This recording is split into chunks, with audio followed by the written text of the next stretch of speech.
व्यास आसीन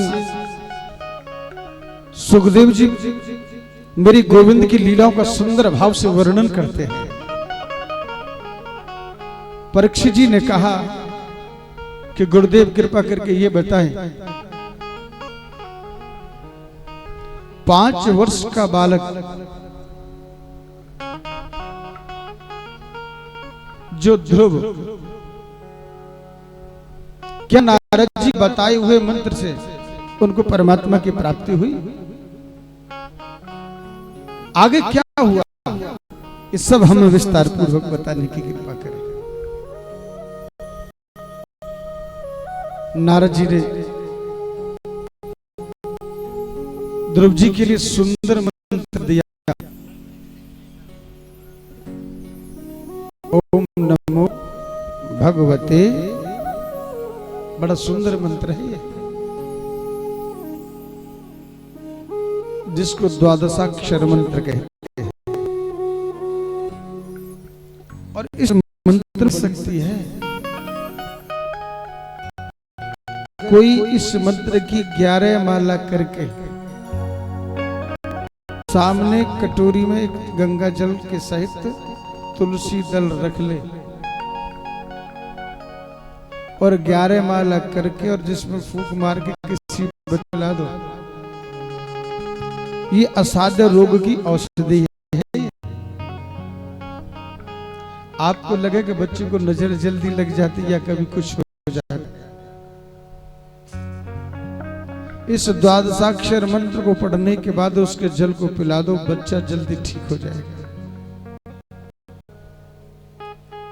जब इस मंत्र के द्वारा परमपिता परमात्मा ध्रुव जी को मिल सकता है, क्या ये होने के बाद किसी के बच्चे को फूंक मार करके जल पिला दिया जाए, क्या ठीक नहीं हो सकता? ये छोटी छोटी चीजें बड़ी काम की हैं। आज ध्रुव जी महाराज भगवान का भजन कर रहे हैं और भजन करने की पद्धति बड़ी सुंदर है। 1 महीना तक तो कुछ नहीं खाया, भजन करते रहे, परमात्मा का दर्शन नहीं हुआ। दूसरा महीना प्रारंभ हुआ, मालाओं को और बढ़ा दिया।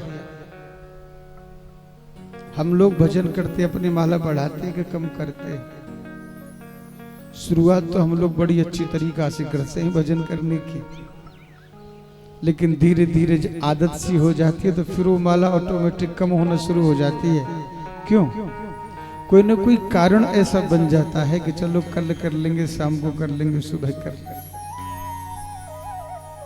आपने एक संकल्प लिया है कि मैं इतनी माला हर रोज करूंगा या करूंगी, तो नियम को बरकरार बनाए रखना, आपका काम अवश्य बनेगा। ध्रुव जी महाराज जी ने विचार किया परमात्मा का दर्शन नहीं हो रहा, मालाओं को और बढ़ाना शुरू कर दिया। तीसरा महीना प्रारंभ हुआ, भजन बड़ा सुंदर चल रहा है। जितासनो जित संगो जितेंद्रिय ममोआसन। सबसे पहले आसन पर बैठो, और बैठना सीखना बहुत जरूरी है। भजन करना है तो जित आसन,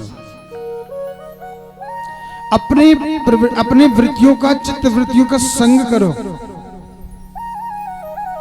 और मैंने बताया था कि जित श्वास हो, आप अपनी सांस को रोक करके कितनी देर इस मंत्र को बोल सकते हो, कितनी बार बोल सकते हो, ये बहुत जरूरी है। यहां तो ध्रुव जी महाराज जी ने सांस को रोक लिया और जब चल रहा है अखंड अंदर ही अंदर। कभी कभार आप लोगों ने देखा होगा, जो परमात्मा का लाडला भक्त होता है ना, उसके अंदर अपने आप वो भजन चलता रहता है। ये हमारे पर पद्धति नहीं आती, सिर्फ हमारा होठ और जीभ चलता रहता है।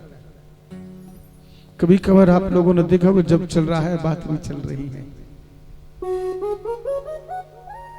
ये पद्धति हमारी पर नहीं आती। कभी कभार कहते हैं कि पाठ तो कर रहे हैं, लेकिन पाठ करते करते बात करते है ना। हमारे मंदिर में पाठ पूजा चलती रहती है नीलकंठ में। आज बता देता हूं भागवत जी के माध्यम से, जो भी ब्राह्मण जाप करेगा ना, उनमें पहले से ही चलता रहता है, सिर्फ काउंटिंग के लिए माला रहती है, गिनती के लिए। आपने देखा होगा ड्राइवर गाड़ी चलाता है, बात करता रहेगा, हाथ पैर जिस जगह पे जहां कहां गाड़ी को ब्रेक लगानी है, कहां गियर लगाना है और कहां रेस दबानी है, हाथ पैर अपने आप काम करते रहते हैं। जब एक ड्राइवर अपनी गाड़ी पर बैठा करके आपसे बात करते करते आपको मंजिल तक पहुंचा सकता है, क्या एक ब्राह्मण बात करे तो क्या करे? त्रितांते त्रितांते कपित्वद्रयासना, अखंड जाप चल रहा है, 3रा महीना चल रहा है। देवता लोग परेशान होकर के ब्रह्मा जी के पास में गए कि महाराज लगता है कि हमारे प्राण अवरुद्ध हो रहे हैं, सांस लेना दुर्लभ हो रहा है। आप लोगों ने देखा होगा जब किसी को हार्ट की बीमारी होती है तो सांस लेना मुश्किल पड़ जाता है, ऐसा लगता है देह से प्राण ही निकल जाएगा, प्राण अवरुद्ध हो रहा है, ऐसा लगता है संसार में रह नहीं पाएंगे, लगता है समय नजदीक आ गया। आत्मा रूपी परमात्मा हो, फिर सब कुछ त्याग कर परमात्मा को ध्यान में रखता है। इस भजन करने की पद्धति को हम अपने साथ जोड़ते हैं। किसी को सांस लेने में परेशानी आए तो एकदम से ये दिखता कि अब इस देह में प्राण नहीं रहेगा, निकल जाएगा, अब मैं बचने वाला नहीं। एक ही सहारा होता है, बोलो कौन? मेरा प्रभु। ऐसा ही देवता लोगों को लगा, भयभीत होकर के ब्रह्मा जी के पास में गए। ब्रह्मा जी ने कहा चिंता मत करो, आपको कुछ नहीं होगा। एक परमात्मा का भक्त अपनी भक्ति कर रहा है, उनको आपके राज वैभव से कोई मतलब नहीं है। ब्रह्मा जी ने भगवान विष्णु से कहा कि आपका भक्त इतना कठोर तप कर रहा है कि आपके देवताओं को सांस लेने में तकलीफ हो रही है। और देवता कौन है? हमारा शरीर जिसके अंदर आत्मा बैठा हुआ है, वो दुखी हो जाता है, परेशान हो जाता है, जीव छटपटाता है कि किसी भी तरीका से ये समय निकल जाए, मैं ठीक हो जाऊं। एक ही सहारा दिखता है, सिर्फ मेरा गोविंद, और तो वही कुछ कर सकते हैं। और मेरे गोविंद कहते हैं कि चिंता मत करो।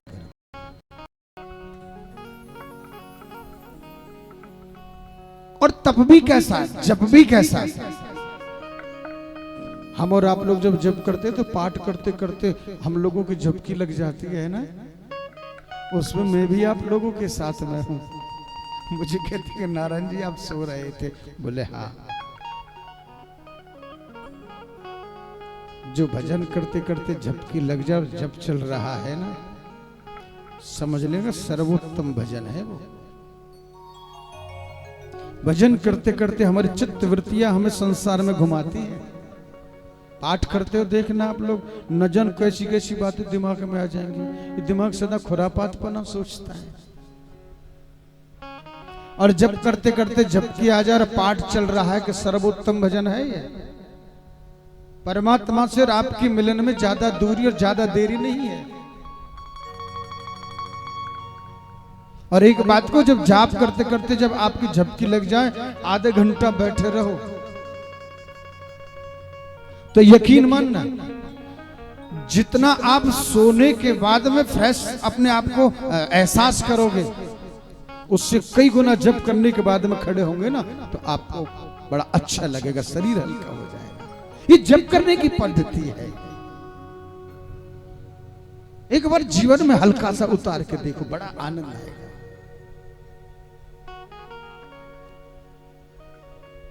मेरी जुआ पे श्याम का जो नाम आ गया, इस लम्हा की जिंदगी का मेरे काम आ गया, मेरी जवां पे जिंदगी का श्याम तेरा नाम आ गया। इस जवान पर परमात्मा का नाम ज्यादा देर नहीं टिक सकता। थोड़ी सी देर करोगे बाकी फिर संसार में पड़े रहेंगे हम लोग। ये पद्धति बड़ी विचित्र है। इस संसार शब्दों को ध्यान देखना, संसार, इस दुनिया का कोई सार ही नहीं है, इसलिए संसार। हमारे विद्वानों ने एक एक शब्द हमारे जीवन के साथ जोड़ कर रखा है। संसार जो दुनिया में सना हुआ वो कैसे हो सकता है पार, इसलिए संसार। संसार से पार होना है तो मेरे गोविंद का भजन करो। मेरे भगवान विष्णु से रहा नहीं गया, गए। जिस परमात्मा को जीव संसार में देखता है आज वही संसार का मालिक। आपने एक बार देखा होगा जो भगवान का भक्त होता है ना तो परमात्मा का दर्शन अपने हृदय में कर लेता है। भजन चल रहा है हृदय में, ध्रुव जी महाराज जी का दर्शन हुआ, ध्रुव जी को मेरे भगवान का, लेकिन समझ नहीं पाए। भगवान सामने खड़े हैं, आवाज लगाते गए ध्रुव मैं तेरे सामने हूं। लेकिन जिस परमात्मा को जीव इधर उधर भटकता हुआ घूमता है वो तो उनके हृदय में विराजमान। जो संत लोग महात्मा लोग होते हैं ना वो संसार में घूमते जरूर हैं लेकिन उनकी मस्ती उनकी मौज कुछ और ही होती है। संसार का मालिक 5 वर्ष के बालक के सामने खड़े हैं और कह रहे हैं कि हे ध्रुव मैं तेरे सामने हूं। ध्रुव जी संसारी जीव को यह बताना चाहते हैं जिस परमात्मा का दर्शन मैं अपने हृदय में कर रहा हूं मुझे बाहर देखने की कोई आवश्यकता ही नहीं। मेरे कन्हैया ने, मेरे द्वारकाधीश ने विचार किया कि जब तक इस जीव के हृदय से मैं निकल करके बाहर नहीं आऊंगा तब तक ये मुझे नहीं देख पाएगा।